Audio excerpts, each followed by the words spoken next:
Malkajgiri Vajpayee Nagar RUB sanction కావడంతో మరి MLA మర్రి రాజశేఖర రెడ్డి గారికి ఇవాళ పాలాభిషేకం చేయడం జరిగింది. గత ఒక 10-15 ఏళ్ళ నుండి ఎంతోమంది ఎమ్మెల్యేలు వచ్చిర్రు పోయిర్రు, కానీ అసలు ఈ సమస్యను పట్టించుకునే నాదులు లేకపోయిండు.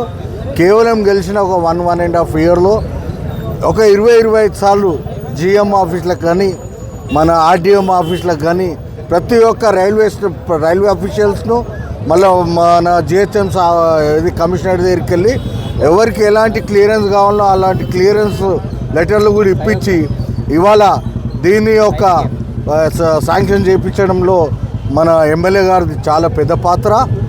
ఈరోజు నేను railway under bridge Vajpayee Nagar గురించి కొన్ని డీటెయిల్స్ ఇస్తానండి. ఇది 10 years డిలేడ్ ప్రాజెక్ట్. ఈ డిలేడ్ ప్రాజెక్ట్కి కారణం ఒకటే బీఆర్ఎస్. నేను ఎందుకు అంటున్నానంటే 2 terms వాళ్ళు 10 years గవర్నమెంట్లో ఉండే ఒక 39 crores ప్రాజెక్టు వాళ్ళు చేయలేని పరిస్థితి. ఇప్పుడు వచ్చేసి మేము ఆల్రెడీ శాంక్షన్ అయిందన్నారు, అది శాంక్షన్ కాలేదు.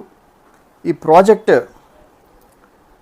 స్టేట్ గవర్నమెంట్ ఫండ్ చేయాలి ఇంత పర్సెంటేజ్ అని, అది లాస్ట్ 10 years నుంచి వాళ్ళు ఏం ఫండ్ చేయట్లేదు. ఇప్పుడు మన ఈటెల రాజేందర్ గారు ఈ ప్రాజెక్ట్ని 100% సెంట్రల్ ఫండింగ్ ప్రాజెక్ట్గా ఒక పుష్ ఇస్తున్నారు. మేబీ లైక్ 15 to 20 daysలో మనకు దాని రిజల్ట్ వస్తుంది.